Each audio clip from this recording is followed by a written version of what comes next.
So currently I'm one of the top townhall 17s in the world, and recently a lot of you have been asking for more in-depth analysis of my attack and thought process, so I decided that I would go ahead and do that today.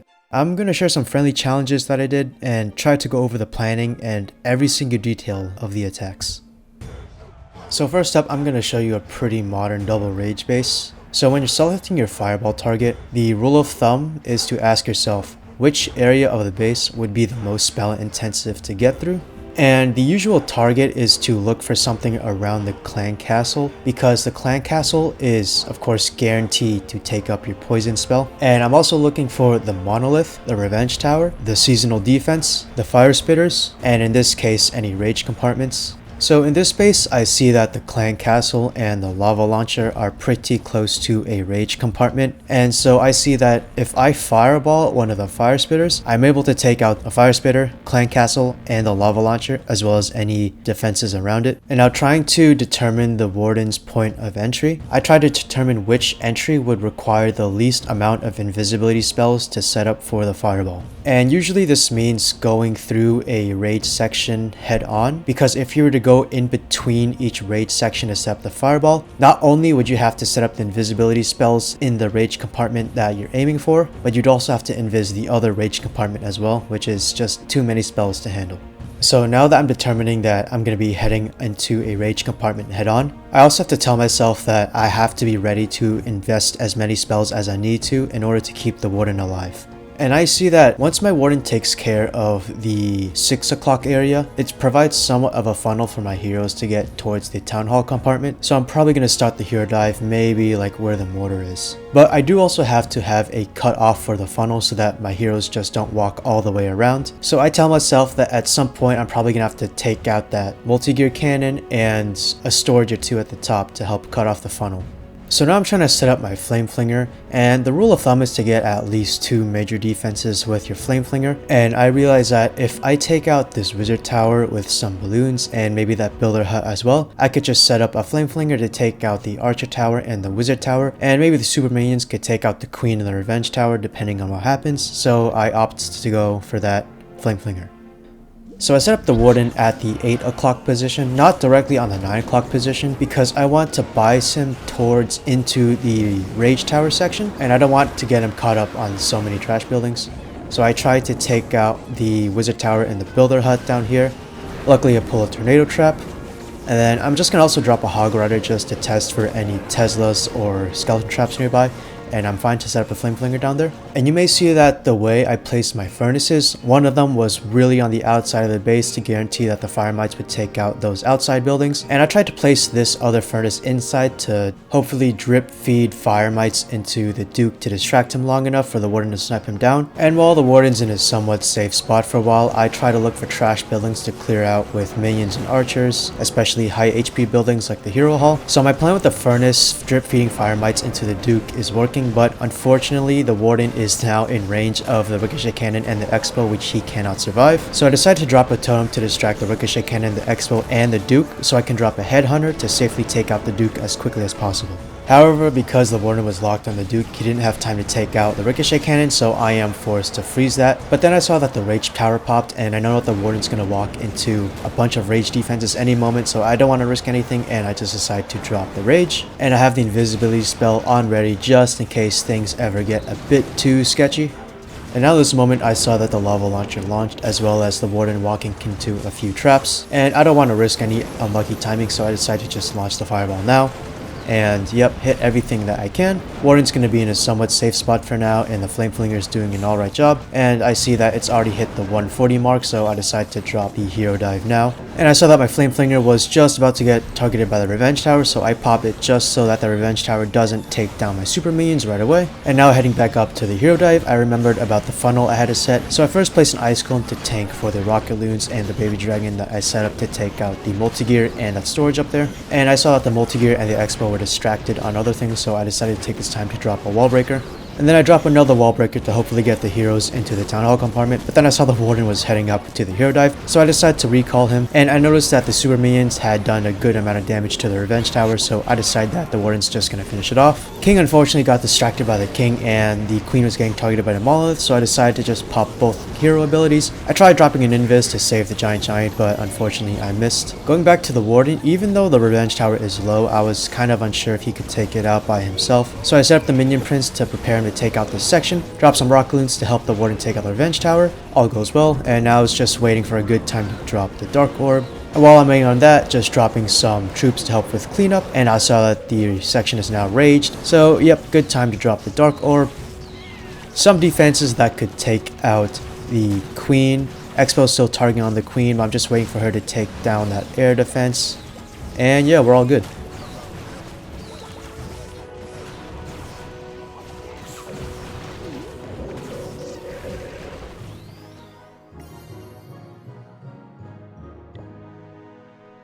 Next up, we have a variation of this diamond-shaped multi-inferno core base, and immediately I noticed that the Clank Castle is also in the core, and if I were to fireball one of the poison towers, I could take out 2 infernos, the lava launcher, and the Clank Castle, which is more than enough value.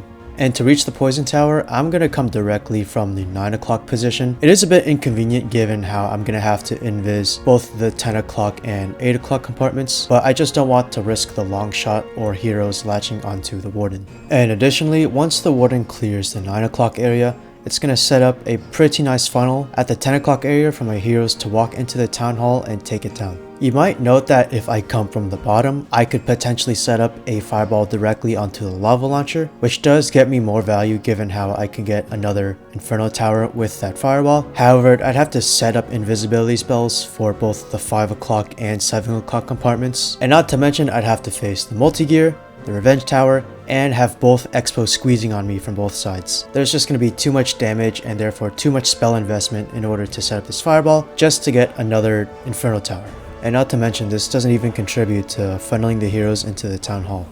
Now, looking for flame flinger value, I noticed that along the southeast side of the base, the only defenses that can outrange my flame flinger are the revenge tower, the expo, and the mortar. But I see that if I snipe out the expo and the mortar, that could potentially give my flame flinger access to the multi-gear cannon, the ricochet cannon, the multi-archer tower, the flame spitter, and then the scatter shot. But I'd have to take out the mortar and the expo. The mortar I can just send 2 or 3 rocket loons into, but to take out the expo, I'm gonna have to use an invisibility spell on the ricochet cannon and the multi-archer tower. But in order for the balloons to target directly to the expo, I'm also gonna have to get rid of the air defense as well, which is another 2 rocket loons I have to invest into. So at a minimum, we're looking at 8 rocket loons and 1 invisibility spell to invest in order to set this flame flinger. And accounting for any minor mistakes and tax plus interest, we're looking at realistically maybe 10 to all the rocket loons. If this rocket loon investment is worth it, it honestly depends on the town hall matchup and your personal playstyle. But just for reference, I'm going to pull up a brief overview of how I like to invest my rocket loons, as well as on how you should approach this issue yourself. So we're going to go ahead and start the attack. Start the Warden from the 9 o'clock position. I'm going to spread out my furnaces pretty far out to try to bias my Warden towards the 9 o'clock compartment. I'm going to begin setting up my flame flinger, trying to snipe out the mortar and the air defense. Unfortunately, the mortar is just going to take another balloon. Set up the invis. Begin dropping my rocket loons. Unfortunately, missed some onto the air sweeper, but that's okay. Warden's looking okay, and I decided to set the flame flinger down here in hopes that it'll take out the multi-gear, the ricochet, and then go up towards the bomb tower and the archer tower. Warden's looking a bit sketchy, so I put down a totem just to be ever so safe. And I see that he's gonna enter the range of the lava launcher soon, so I'm beginning to plan what invises I need to place in order to set up the fireball. I see that once my Warden takes down the builder hut, I could probably set up 3 invises on the 2 compartments and the inferno tower. And I'm going to ice block just as the builder hut goes down. 1, 2, and 3. Launch the fireball. Take that down, and unfortunately I didn't notice that the fireball could take down the wizard tower, but honestly that's okay. Maybe the Warden's going to reroute back up. Take out the wizard tower with 2 rocket loons and a minion just to try to guarantee that my heroes are going to go into the town hall compartment. And yep, the Warden did route back up to take out the wizard tower. The heroes are all about to clump up onto the king, so I decided this is a good time to drop the poison and all the headhunters and just let them tear the opposing hero to shreds. I also noticed that the king's spiky ball did get the monolith pretty low, and I do want to get that thing taken out right away, so I tried dropping a hog rider and balloon just to try to take it out. take a peek back at my Warden, and I see that he's a bit low from fighting the Expo and the Archer Tower. And even though he can withstand an Archer Tower, I did not want to risk an unlucky timing with the Air Sweeper blowing the healers away. And this was my mistake with the Flame Flinger. I was hoping that it would go up towards the Archer Tower, but unfortunately there was a builder hut that I just did not catch, and unfortunately it routed back to the builder hut and then latched onto the Revenge Tower. So the Revenge Tower did prematurely kill the Flame Flinger, and therefore it wasn't able to take out all the value that I was hoping to. But I know that the super minions can still take out the Revenge Tower, so I wait for the Revenge Tower to kill the balloon that first pops out from my Flame Flinger. Then just as the Revenge Tower begins targeting my super minions, I drop down the freeze just to buy them enough time in order to take down the Revenge Tower. And now we just have this one strip of the base left, and the only thing that's left to do is just to drop the minion prince over here. Yup, Revenge Tower goes down. Queen's just working her way over there. And I pop the Queen ability just to speed up the cleanup process, and I'm just going to drop the Dark Orb whenever I need to. And yeah, there we go. Pop the Queen ability and pop the Rage onto the Queens, because raged Queens will always tear through a base. And yeah, even though we did mess up the Flame Flinger a bit, our entire setup was just so fundamentally strong that we were able to crush the space. And next up we get a variation of this kind of box base with the raged multi-inferno tower area next to the town hall. And I see that the way this base was modified, that bottom rage compartment just gives way too much free fireball value. So that's obviously what we're gonna go for. And I think this is one of the bases where you have to plan the Flame Flinger and the Hero Dive in conjunction with each other. So I'm gonna Warden Walk from one of the corner Expo compartments and toss the fireball into the rage compartment. But as the Warden's walking up, he's going to take out that Expo compartment, as well as maybe take out an air defense and bomb tower in the adjacent compartments as well. And the Warden's going to set up a pretty convenient funnel to get the King and the Queen into the inner compartments for the King to use his Earthquake Boots and open up the rest of the base for the Queen. Now, considering Flame Flinger value, if you look at the side compartments, you'll notice that if you Rocket Loon snipe an Expo and maybe take out some other defenses as well, you can set up a pretty nice Flame Flinger to take out a multi-archer tower, scatter shot, a fire spitter, and a ricochet cannon, which is excellent value for a Rocket Loon investment. However, if we Warden Walk on the same side as the Flame Flinger is essentially going to take up what used to be our hero funnel, which effectively voids the value of our Flame Flinger. So in order to get as much value from everything as we can, we have to set up the Warden and the Flame Flinger on opposite sides of the base from each other, so that the heroes can take advantage of the funnel that the Warden makes, while the Flame Flinger can do its own thing on its own side. So before setting up the Flame Flinger, I'm just going to check the ranges of these archer towers and see that they cut off one tile above the pet house, so I'm going to keep in mind of that. I'm going to drop the obligatory COC Loon and then the Warden and the two furnaces behind to follow him up. And in order to set up this Rocket Loon snipe, I'm going to have to take out this bomb hive and then drop a hog rider just to test for any Teslas or skeleton traps, then drop the invis, and then I'm going to drop 5 Rocket Loons onto the Expo. And I dropped 5 instead of 4 because there's quite a lot of air targeting defenses around, and I just want to make sure that this Expo goes down. I do force a partial CC pull, and I see that there's a furnace in there, so I'm going to drop the poison and wait until the furnace dies before dropping the Flame Flinger, so that I can guarantee that no furnace mites are going to hop on the Flame Flinger. And again, just dropping cleanup troops wherever I can.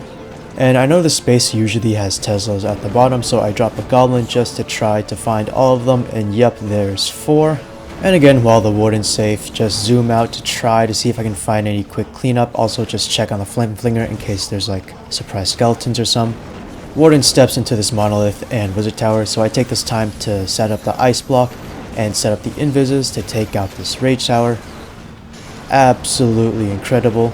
And looks like the Warden's going to be walking left, and there's the funnel we've been talking about. Yep, so going to try to get the heroes into that Expo compartment, set up the baby dragon out there to force the heroes into the compartment even more. Set up 2 wall breakers to let the King walk wherever he needs to, and even though the King and Queen are beginning to separate, it's honestly fine because the King can just pop his ability and open up the entire base for the Queen no matter where she is. So while that's happening, I see that the Warden is getting tornadoed, getting spring trapped and giant bombed, and now he's getting targeted by both the multi-gear and the expo. So I decide to recall him out of there, and I tell myself that I gotta keep an eye on that multi-gear and probably freeze it when the warden walks in range. And after he takes down the multi-gear, he should be safe for the rest of the attack. I see that some heroes are targeting the king, so I pop his ability, and I only dropped one headhunter because I saw that there was an inferno tower there, and I just didn't want the headhunters to go to waste. Rage Inferno is beginning to do work, so I try to send in my minion prince to send his dark orb. Unfortunately, a bit too late. But then I saw the multi-gear beginning targeting the warding, so it just dropped the freeze like I planned before.